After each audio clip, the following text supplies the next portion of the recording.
Discutir com os nossos comentaristas, é um assunto muito sério, porque é uma barragem que fica entre as cidades de Cotiporã e Bento Gonçalves, no Rio Grande do Sul, acabou rompendo de forma parcial na tarde de hoje, aumentando o caos na região.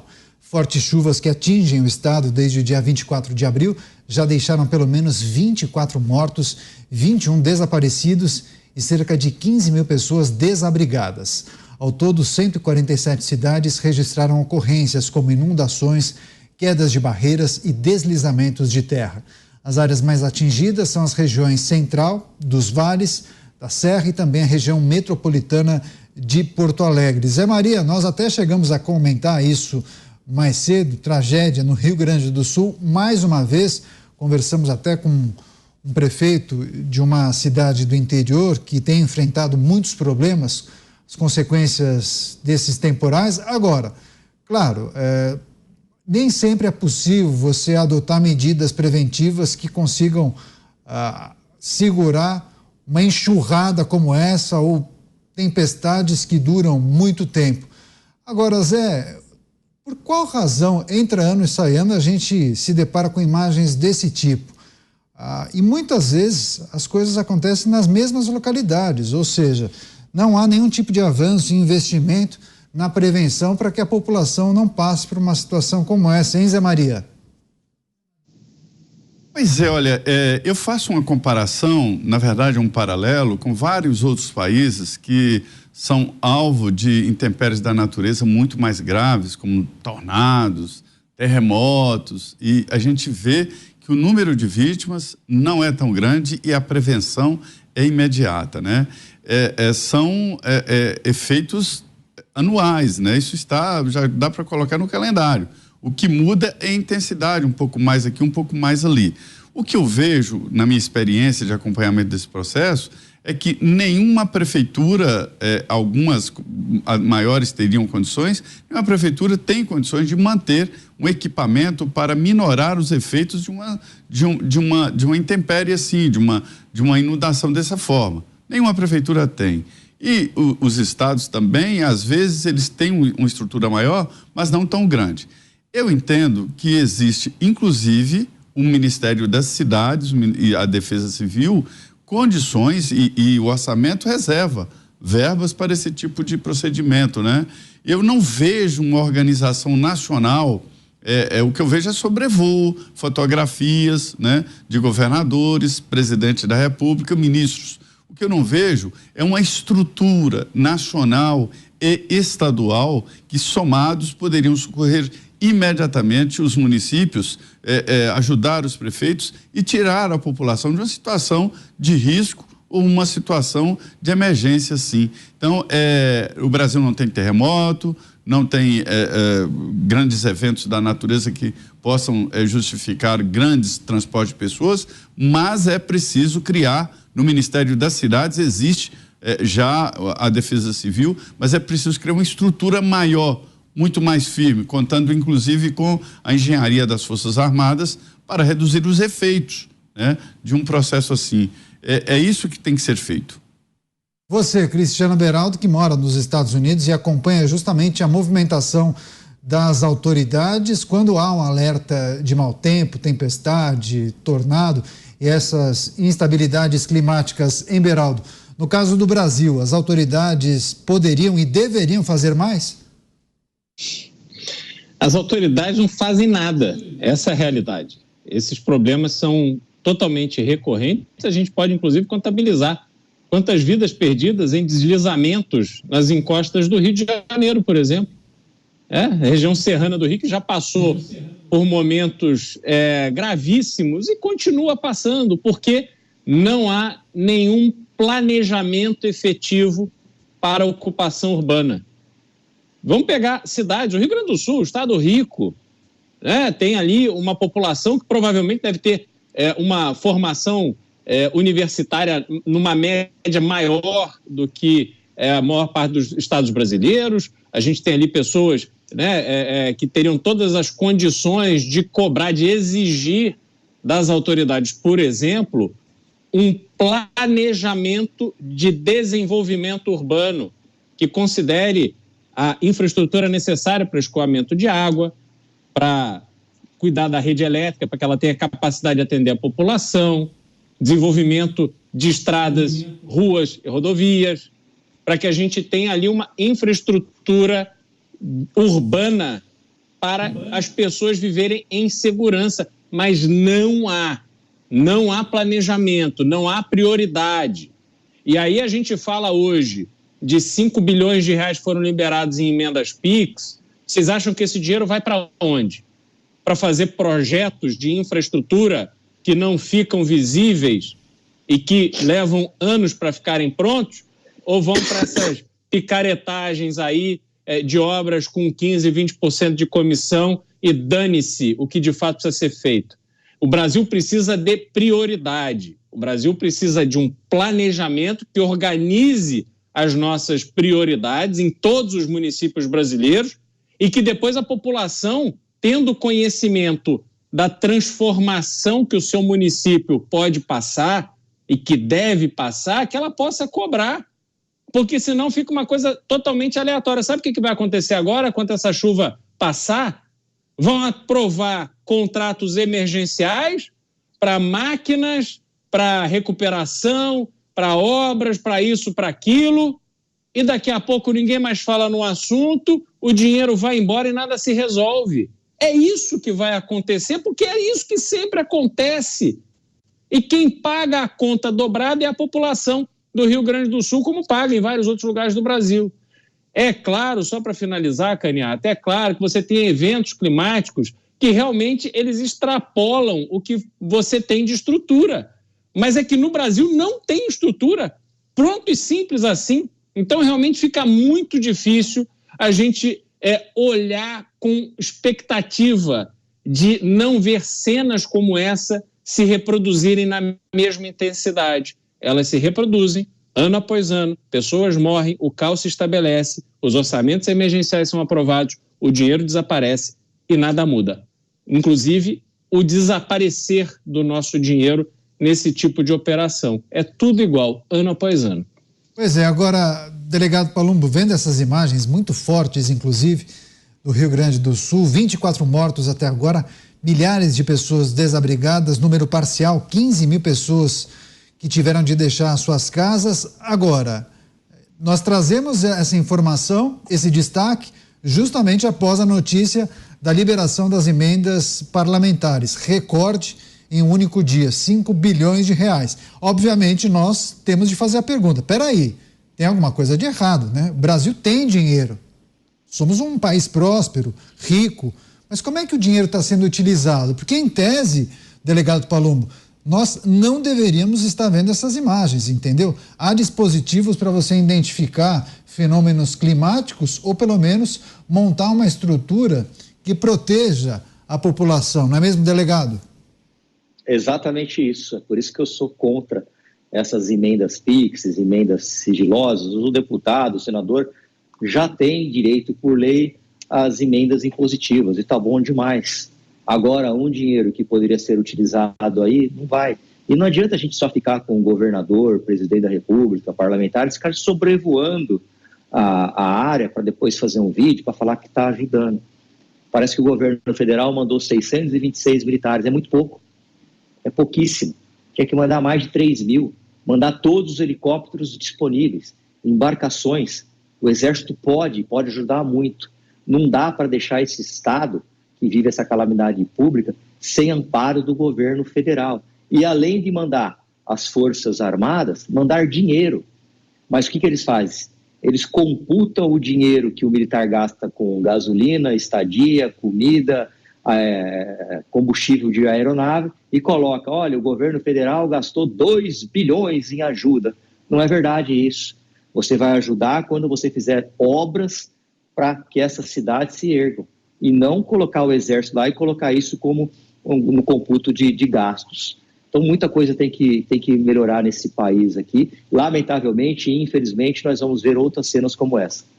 Todo ano a mesma coisa, né, Zé Maria? Agora, é importante a gente relembrar a nossa audiência que o presidente da República fez uma visita ao estado do Rio Grande do Sul, fez um sobrevoo, né, Zé Maria?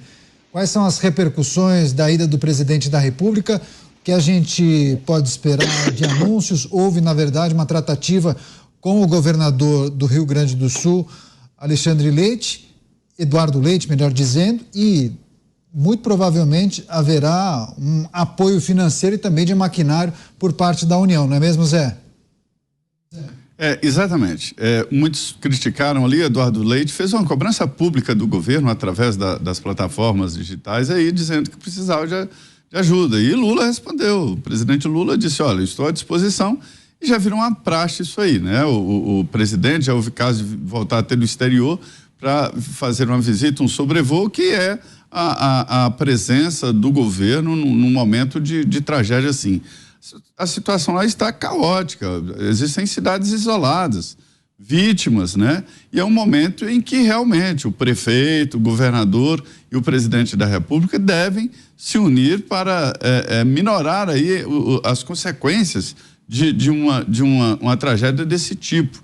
O que eu cobro é que o governo federal e não o governo de um presidente da República não tem uma estrutura própria para agir. Isso aí é tudo previsível. Hoje os computadores e a inteligência artificial prevê a quantidade de chuvas e já dá para projetar onde a água vai atingir. É isso que é preciso fazer. É com antecedência mínima, ir lá e tirar as pessoas, se preparar. Isso é previsível. Hoje a previsão da meteorologia já dá com um acerto muito grande a precipitação de chuvas. Então é isso que eu cobro, que o governo federal tenha um aparato e os governos estaduais também. É um momento de união de todos, né? Para minorar os efeitos de tempestades assim. Não dá para evitar que a chuva caia nessa quantidade, mas dá para defender a população e é isso que eu cobro. E atenção, atualização, informação inclusive compartilhada há pouco pelo governador Eduardo Leite, governador do estado do Rio Grande do Sul, chegou a 29 o número de mortos em decorrência do mau tempo e das condições climáticas, deslizamentos de terra, alagamentos, enchentes. No estado do Rio Grande do Sul, pelo menos 60 pessoas seguem desaparecidas, além de milhares que estão desabrigadas ou desalojadas, 15 mil até o presente momento. Segundo ele, esses números devem aumentar. A gente vai seguir acompanhando todas essas movimentações e os trabalhos que vêm sendo realizados pelas forças policiais, Corpo de Bombeiros, Defesa Civil e, naturalmente, com o apoio também das Forças Armadas. A gente vai seguir acompanhando. Quer fazer um último complemento, delegado Palumbo, por favor? Enquanto nós não tivermos a consciência política, né, principalmente da população, em voltar político sério, nós vamos ver tragédias como essa acontecendo. O que vai acontecer agora, principalmente agora em época de campanha? Vai aparecer um monte de pré-candidato a vereador, juntando cesta básica, querendo ajudar, e depois eles somem, como se fosse Copa do Mundo, aparece de 4 em 4 anos. Então a população precisa se conscientizar. Todos os anos acontecem essas tragédias. Até quando as pessoas vão morrer por causa da ineficiência do Estado? Caos no estado do Rio Grande do Sul, 29 mortos até agora, 60 pessoas desaparecidas e mais de 15 mil desabrigadas ou desalojadas. Cristiano Beraldo, nós falávamos sobre os dispositivos que cidades e estados têm, muitas vezes, para identificar esses eventos climáticos e também o investimento em prevenção. Os Estados Unidos, sobretudo alguns estados, como o da Flórida, investe pesadamente na obtenção dessas tecnologias e também há uma relação com a população para que os munícipes e os moradores dessas localidades que costumam ser atingidas tomem providências de forma célere, rápida, para evitar qualquer tipo de problema. Inclusive, muitos fecham suas casas e saem da cidade com tempo hábil para não passar por nenhum tipo de apuro, não é isso? Exato, eles são ali, tem uma comunicação direta do Estado, do município com o cidadão, em que os alertas são passados. Você tem a temporada na Flórida, por exemplo, você tem a temporada de furacão, que vai de agora, acho que é mês de maio, até o mês de outubro, e você fica alerta quando você tem a aproximação de um furacão, você tem que tirar todos os objetos que ficam soltos, às vezes poltronas ou coisas que ficam em jardim, varandas, etc. Você só pode instalar hoje em dia janelas que sejam à prova de furacão, como são, né, chamados ali, são janelas blindadas, digamos assim, que são janelas reforçadas, e caso o furacão se aproxime, as pessoas identificam qual é a trajetória provável que ele fará e há uma evacuação das áreas que estão na iminência de serem atingidas. Isso tudo para diminuir o risco de perdas humanas. A perda material, ela acontece, porque não tem muito o que se fazer, apesar da tecnologia de construção ter melhorado muito.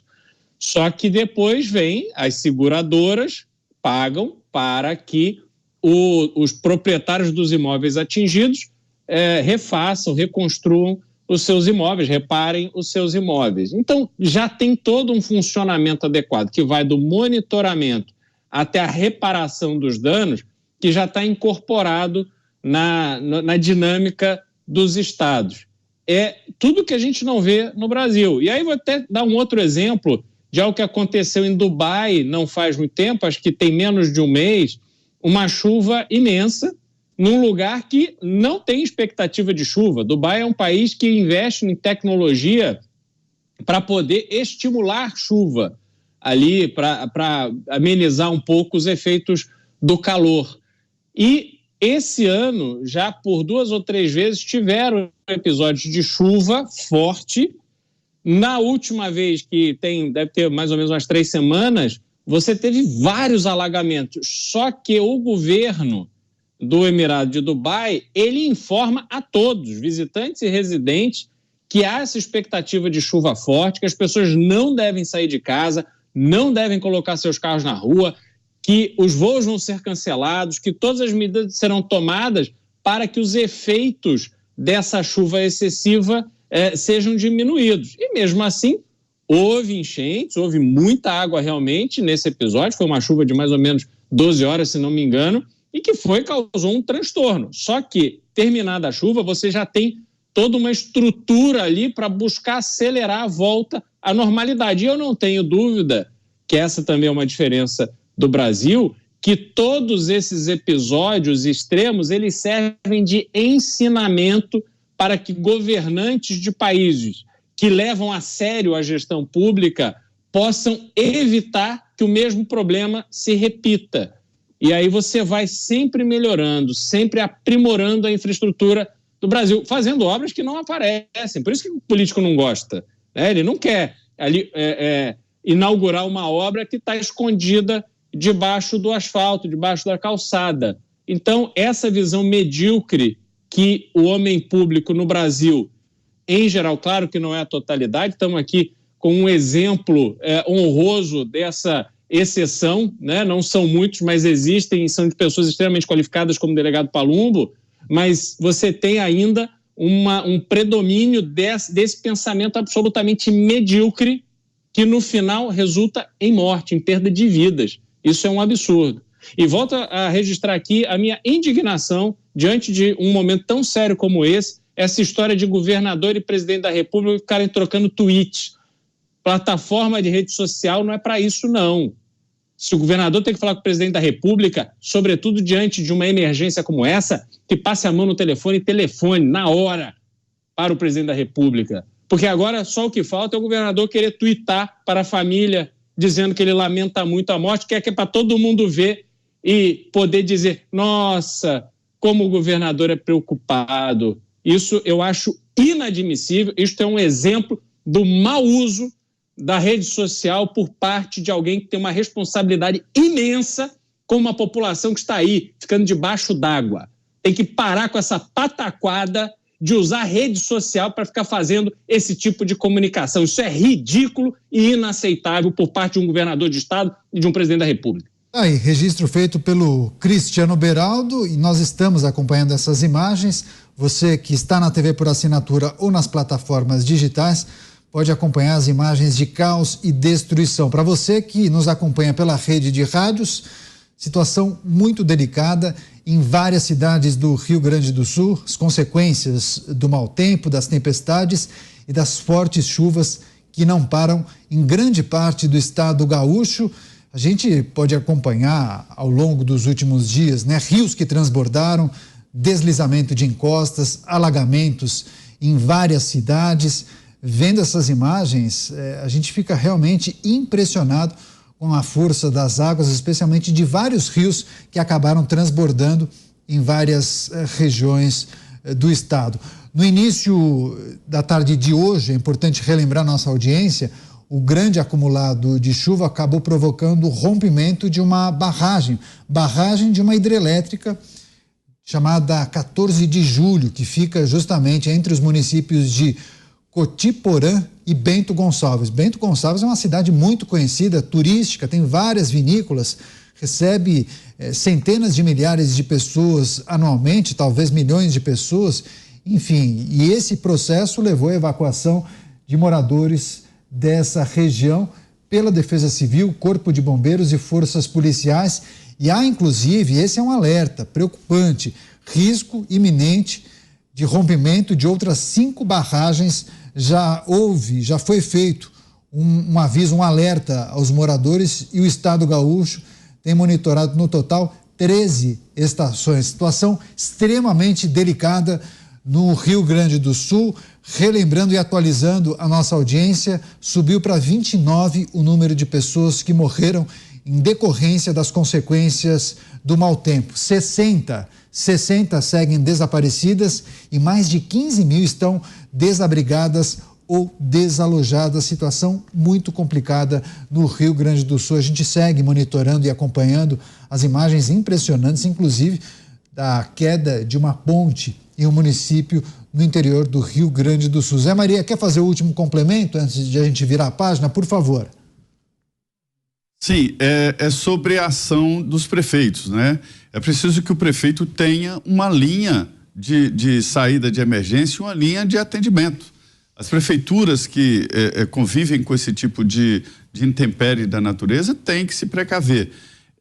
O que eu reforço é que são eventos previsíveis e a tecnologia está cada vez acertando mais, então é preciso se atentar e é preciso adotar emergências.